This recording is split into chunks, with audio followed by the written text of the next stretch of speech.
What Prince William thought of Prince Harry's recent antics. And nothing says privacy, please, like Meghan Markle's bathing suit photo. Welcome to Heirs and Spears, the show that dives into the fascinating world of two of the most recognized royal couples from both sides of the Atlantic. I'm Kinsey Schofield, and I'll be bringing you updates on Prince Harry and Meghan Markle right here from California.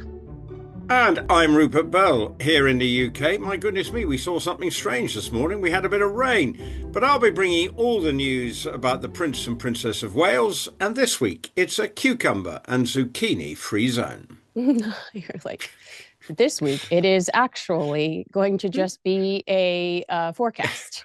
No cucumbers, but we got a forecast. Hey, can I tell you about somebody I met? His name is Andrew Manley, and he loves us. And I just wanted to give a shout out to Andrew, who I met standing on the street, waiting to cross the street. He said, "Are you Kinsey Schofield?" And I thought, what a blessing. And he is such a positive person and such a sweet spirit. And so I wanted to make sure I acknowledged Andrew and told him, thank you so much for watching. We greatly appreciate it. And we're happy he's here. That's what happens when you stand on a street corner. You get spotted. There we go. Hey, Just guys. one of those. Yeah, I'm standing on a London street corner and I get spotted. Have to be a bit careful with that. But anyway, I know what you mean. But lovely, and best wishes, Andrew. Yeah, there was a hooker joke there, but we're going to blow past it because this is a family show. Okay, this is a family show. Put the cucumbers away. This is a family show today. You caught me off guard when we first started recording. It's earlier for me than it is for you. And it's certainly, it's tomorrow in Australia.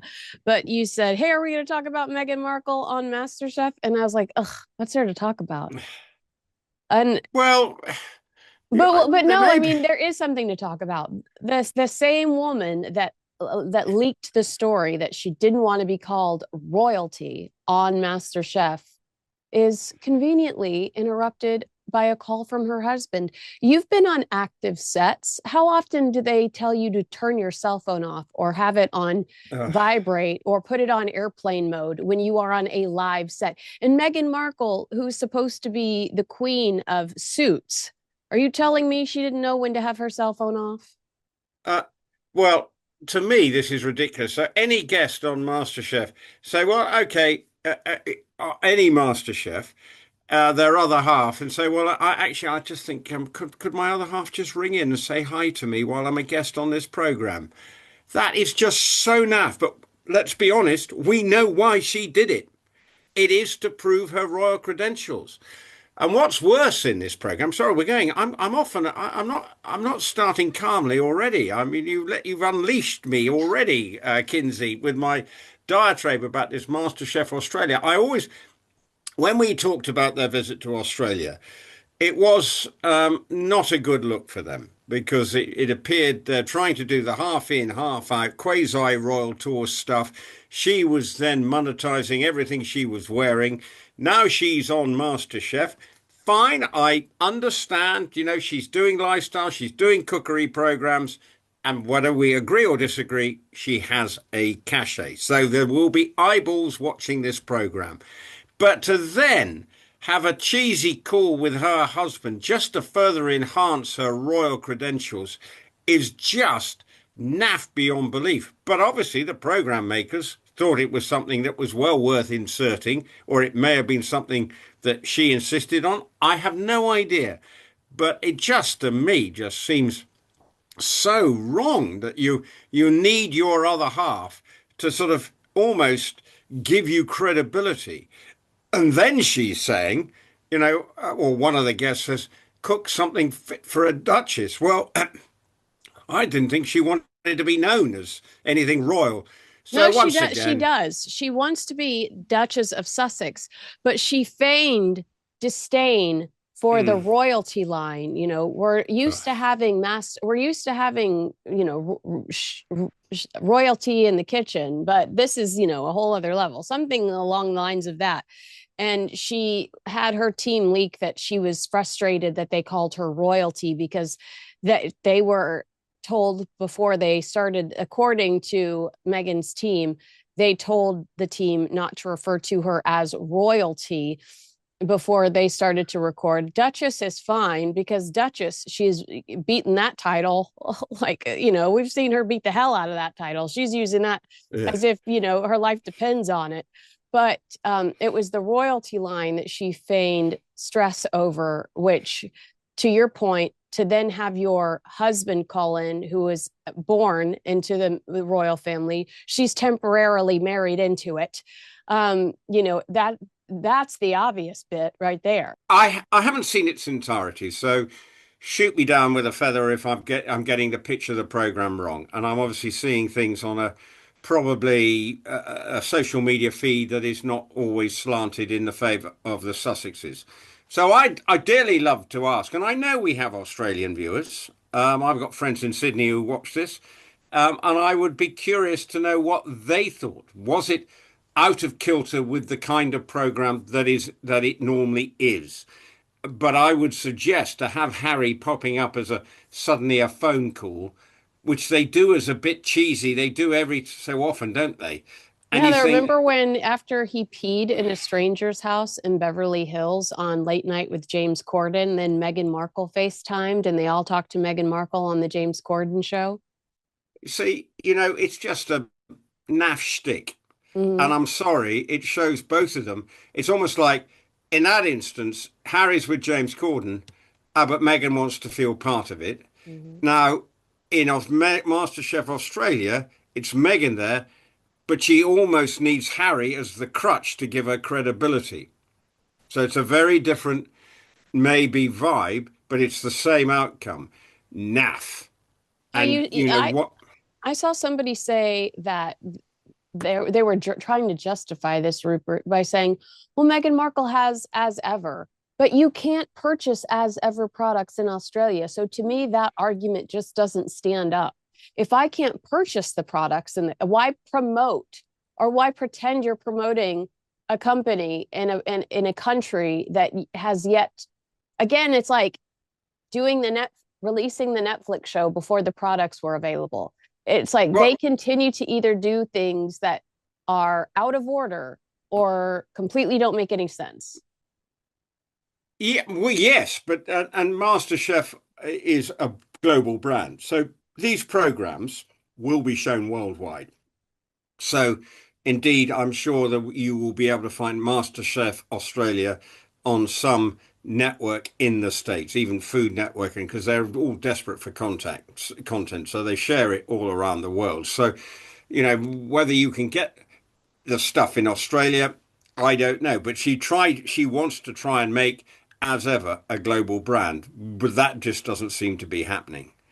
I don't think we can get as ever products in this country because presumably there will be strict guidelines, and with the sort of tariffs going on and everything, I'm not sure it's going to help her trying to launch. She's going to have to launch something in this country, produced in this country, if she wants to crack that. But then that might just require a little bit of work and actually coming to this country to try and market the product. So for MasterChef Australia, they probably see it as a good coup. I would be curious to know what the viewing figures were like. So anyone who wants to comment on it, if they're watching and have watched it in Australia, have I got the tenant of the program wrong or right? Did it work? If you've seen the whole episode in its entirety, or is it something that just seems a bit left field? And of course, there's going to be contrary views out there. But what I've seen on social media, I will just have to say, looks as naff as anything.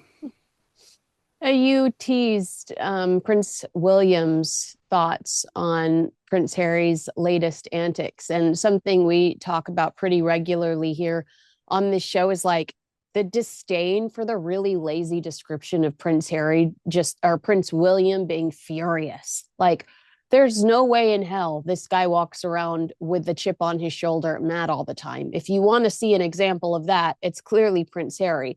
But Prince William, we every time we see him, he When is. headlines like this appear, it's easy to assume the royal family has reached another point of no return. But if these reports are accurate, the real story isn't just about where Prince Harry and Meghan Markle can or can't stay.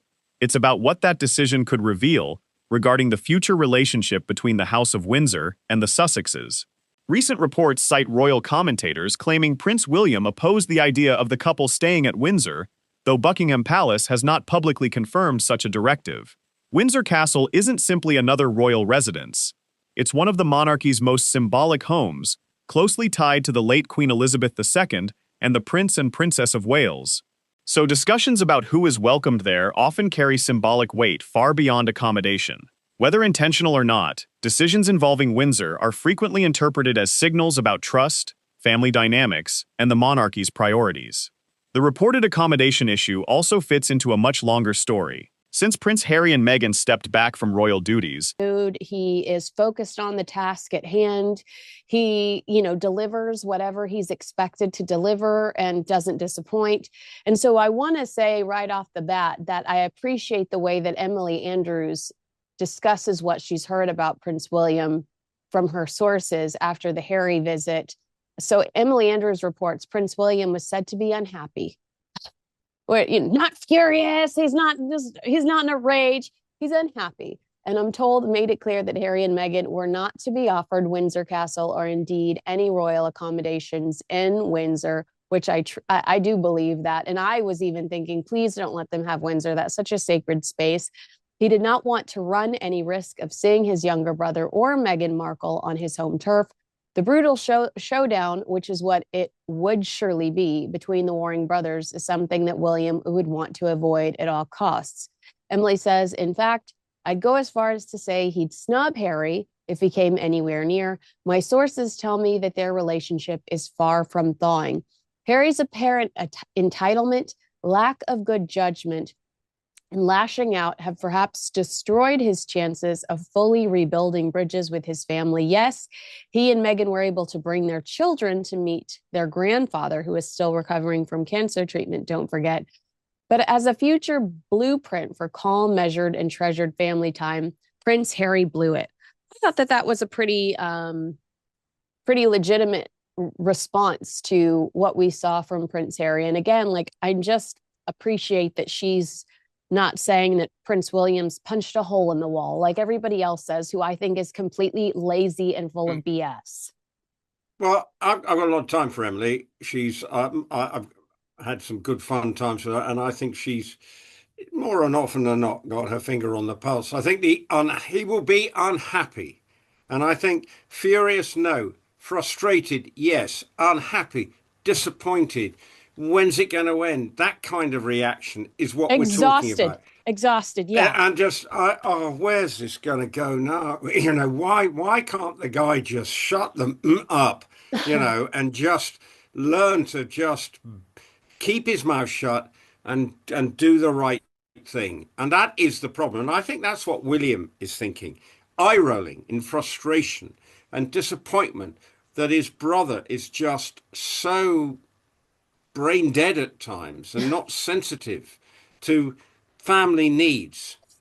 Yes, he sees his dad, but now it's all sort of feeling, the cloak. There's no real sense of respect for his father at times, and having to do this cloak and dagger. And it must be, if it was only an hour, how disappointing is that for King Charles? Because it sounds like that was King Charles's rule. It sounds like those were King Charles's terms.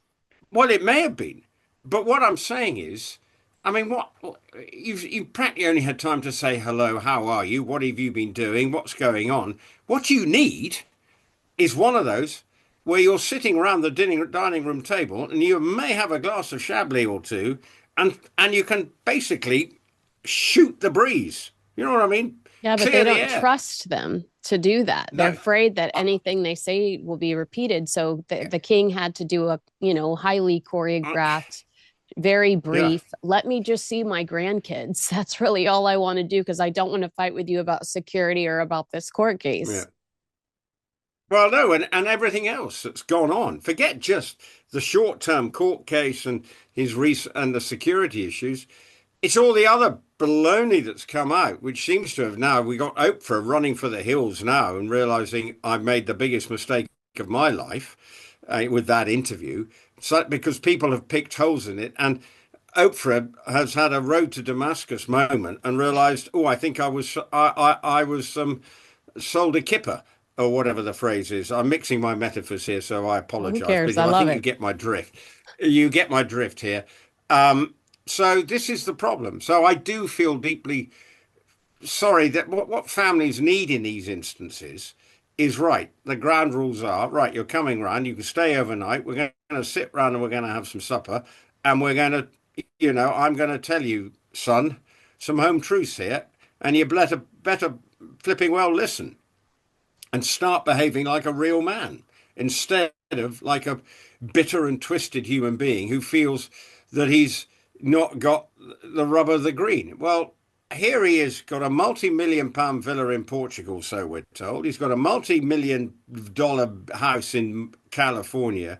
This guy has everything that anybody looking in would say, what's not to like? Yet for some reason, Harry is bitter, twisted, and angry, as we saw with his reaction to the court case.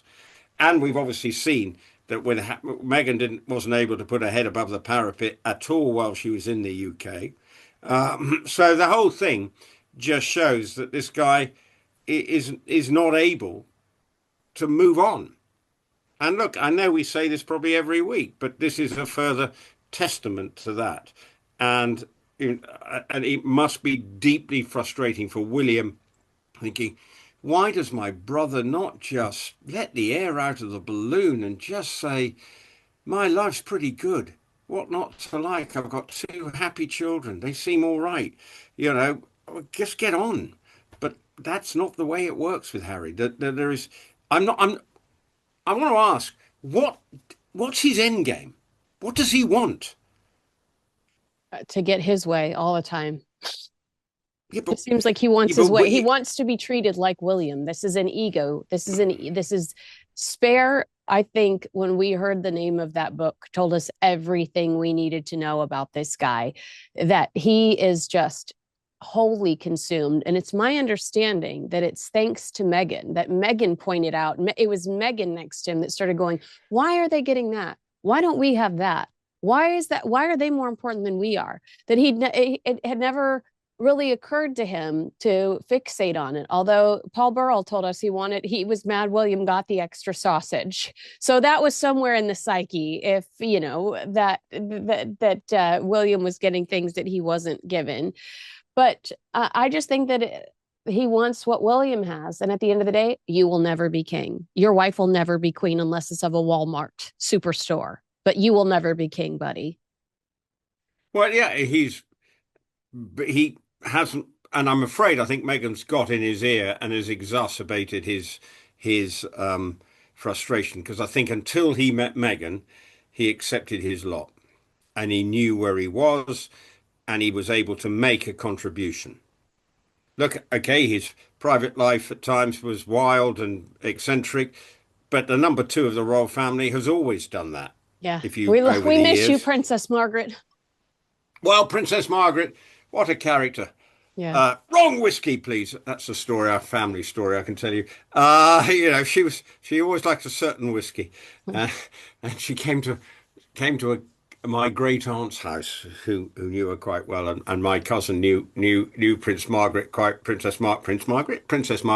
well, and someone on a tray produced a glass of whiskey, and she knew which whiskey she liked, and all she replied to the person, "Wrong whiskey." Anyway, there we go. But we digress. Yeah.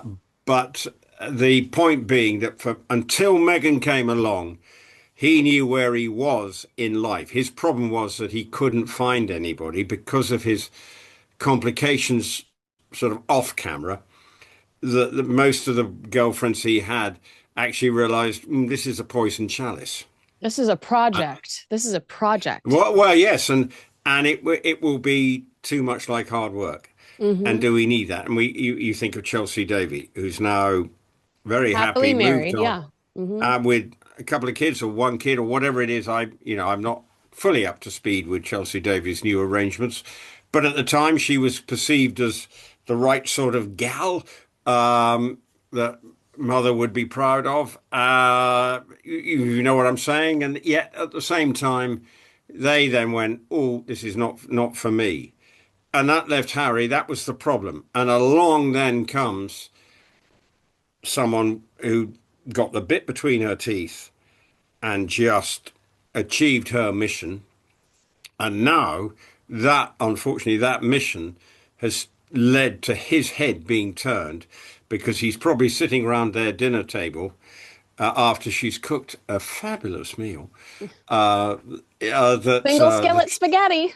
yeah. So I've chopped up a carrot and dumped it with humus and dribbled some olive oil over my humus. And I've put the crisps into a different packet and said, "Here's supper, Harry." And they sit round having a glass of her rosé, and just basically he's gnawing away at her, and he's not actually saying enough's enough, and that's what he needs to do now. Talk to me about her Yeah. pictures on Instagram. Oh, don't get me started. What, the ones last week? Yeah. You've just like you're just lighting the torch paper here, McKinsey. It's a sort of feeding the fuel. Right, we've done MasterChef Australia. I've got Rupert riled up about what's going on with William. Now I'm just going to go with I'm just coming up with the three ball here, which is the Instagram thing. So you're just on a. It's just bowling a whatever your baseball term might be. I've just got another easy softball just to think. Right, he's going to get angry. Those pictures last week. Oh my God. Give me. Relations between the Sussexes and parts of the royal family have remained under intense public scrutiny. Interviews, documentaries, and Harry's memoir all contributed to a period of strained family relations, making every new development a subject of worldwide speculation. As heir to the throne, Prince William's influence within the royal family continues to grow. Even when reports rely on unnamed sources or royal commentators, many observers pay close attention because William is widely seen as shaping the monarchy's future. If he is taking a firmer approach, supporters may view it as protecting the institution, while critics may see it as deepening an already painful family divide. At this stage, however, much of the reporting reflects commentary and claims rather than official confirmation.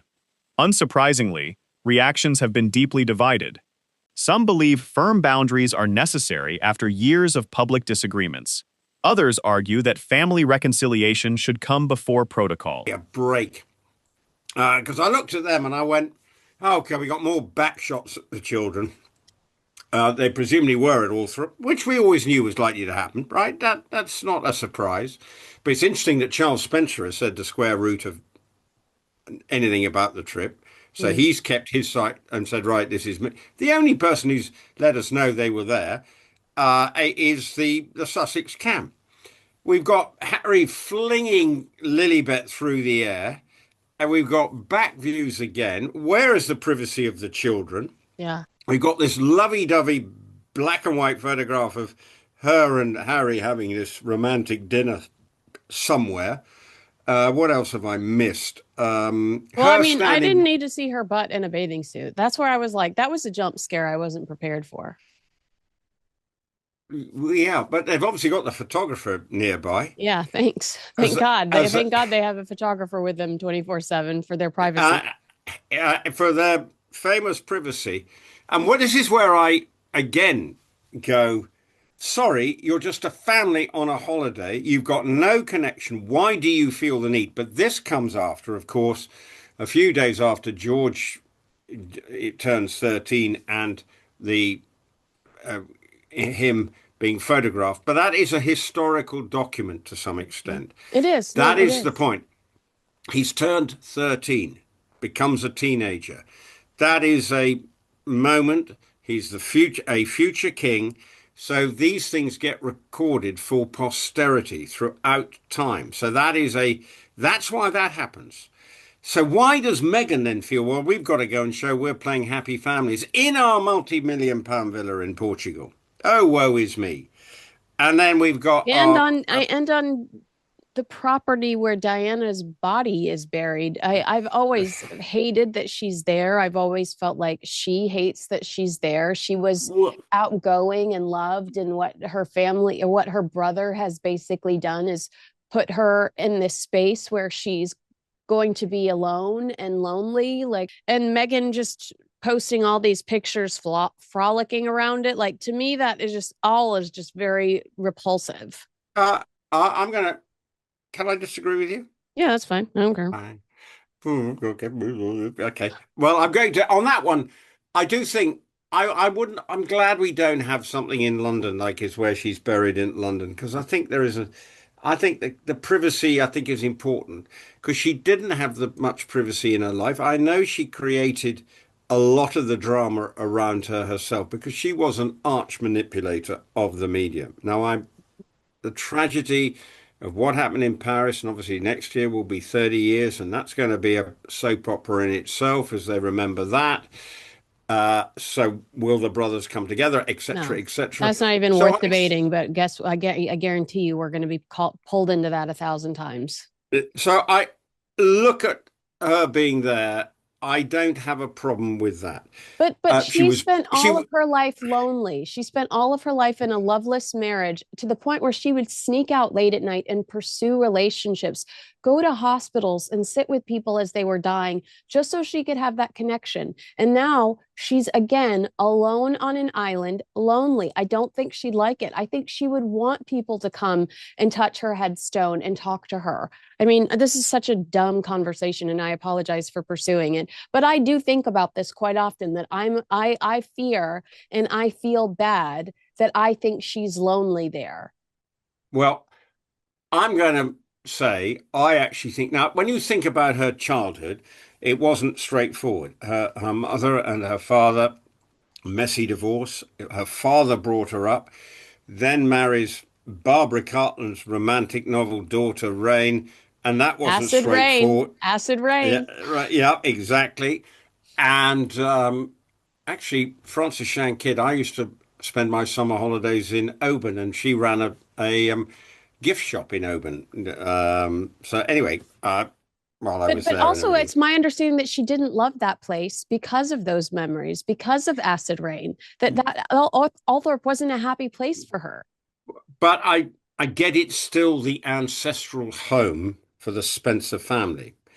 Now, Charles Spencer, as obviously his private life is not uncomplicated, and obviously he's got children that don't speak to him. It's not been straightforward. But I do have some degree that was the family home, whether we agree or not. The place is open to the public, I think, some of the time. Okay, it's on an island. But I think that the family may at the time been thinking, well, she had no privacy during her life. We now give her privacy in her afterlife. So, because if you think about it, from the age of 19, she was just permanently being photographed. That innocent Montessori teacher. And when you think about it, how they had to almost be looking for a suitable bride for Charles, it's so anachronistic. It's so appalling. And I'm so glad that that practice has now been shunted into the here and farthest field, and will never. But that, bearing in mind, that would be it. I mean, she would probably at the time he was considered to be a commoner. When you think, Prince Philip came from aristocratic Greek royal family stock. Mhm. Princess Margaret couldn't go anywhere near Group Captain Peter Townsend, and the traumas that subsequently caused her. That everyone who married it was royal families marrying royal families. But now we've married a divorced actress from Los Angeles, and all hell has broken loose. So maybe we should go back to marrying our cousins, Rupert.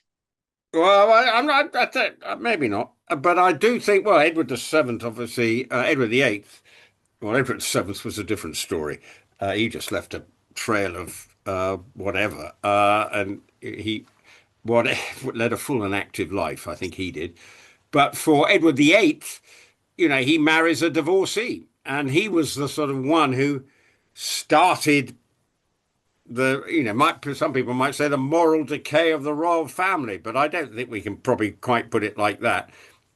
But what we can say is, thank God it's like, Charles was 31, and it was almost like we've got to find the suitably chaste bride. And I just think that's um, just Gross. an absolute awful, Mm. awful. But now, luckily, that was 50 odd years ago, nearly however many years ago. 81 they got married. So if you look how long ago that was, the world has thankfully moved on, and that will never be something. And you look at William, he's married Catherine Middleton, a normal, they Perfect. meet at university. It's what happens the length and breadth of the country. Someone meets their wife while they're at university. There will be Hmm. stories like that Wholesome. all over the world. So, no difference. You look at Lady Louise, the Edinburgh's child. She's got a boyfriend there. Now, will it be the Mr. Right? I don't know, but they've met there and that's something that might lead to something. So this was a normal story. There was no, it was just actually it came down to Catherine going, am I ready for this? And that was the hard thing. You actually think it's not about William, it's about the other half being prepared to basically give their life to being in a goldfish bowl. Mm. It's horrendous, the thought. If you Which is put it to why, you, which is why we don't believe Meghan when she complains about life in the goldfish bowl, when she posts pictures of her butt in a bathing suit mm, on Instagram. Actions speak louder than words. If you want privacy and you want to be left alone, then you don't give hints of your life, extreme hints of your life yeah, out for free on Instagram for everyone and their grandmother to see, period. uh, uh, so right. Why? Just put those photographs away and live. If you want privacy, don't start by showing pictures of your children and feeling you're having to use your children to give yourself credibility. But it's the freak show nature of the way we see these children that is becoming strange. Yeah. You know, well, let's be honest.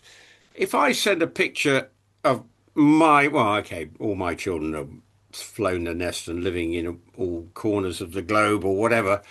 Well, not too many corners of the globe. Uh, one's in Oregon. The one who's in Oregon and lived near you. Unfortunately, he's left you now. So, but anyway, but he's left your neck of the woods.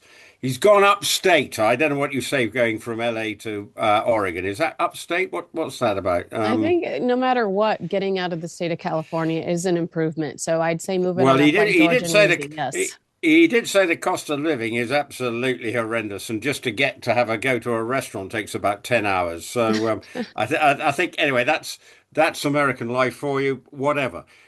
I digress. But the point being, for what will the children think in 10 years' time? The way the parents have sort of used them in a slightly strange way, Mm-hmm. and that I do think that, and think, why aren't you just if you're that obsessed of putting out a photograph, then stage a photograph. Let's see them. Here we go. Happy family photograph, just like the Waleses do. Then do it twice a year. Thank you very much. High days and holidays, and away we go. But no, we get this bounce, this massive thick pictures of showing, look at us playing happy families. Once again, it comes down to I'm absolutely convinced they're trying too hard. Mm. Just take the foot off the accelerator and just live your life and let your children be normal. We never see them with any other children. Nope. Never. Not that necessarily we see the Waleses with any other children because it's Well, we see it with their very, cousins. yeah, yes, and that's fine. That's at Christmas, and it all looks very good. And Mm. all the interaction is completely natural as families should be, but it's managed and controlled. So at least we see that and it all looks pretty good and normal. But ultimately, the Sussexes just look needy and hungry to prove that we are a united family. Now, maybe they are. Yeah. And Harry clearly I assume, is absolutely devoted to his children, as and I And have his no reason. wife. And his wife. Well, I assume, and the picture that we saw, they were playing happy families. that he is loves having his children and he will do the best by his children. But at times I do feel that his actions are not being The royal fair on his. family has always balanced private relationships with public responsibilities, making every personal decision appear political in the eyes of the public. Whether these reports ultimately prove accurate or not, one thing is clear. Every development keeps the conversation about the royal family's future alive. The biggest question may no longer be where Harry and Meghan stay, but whether genuine reconciliation is still possible. Do you think keeping the Sussexes away from Windsor would protect the monarchy, or does it push the family even further apart? Share your thoughts in the comments below. If you enjoy balanced royal analysis that goes beyond the headlines, don't forget to subscribe, because the next chapter of this royal story may be even more surprising.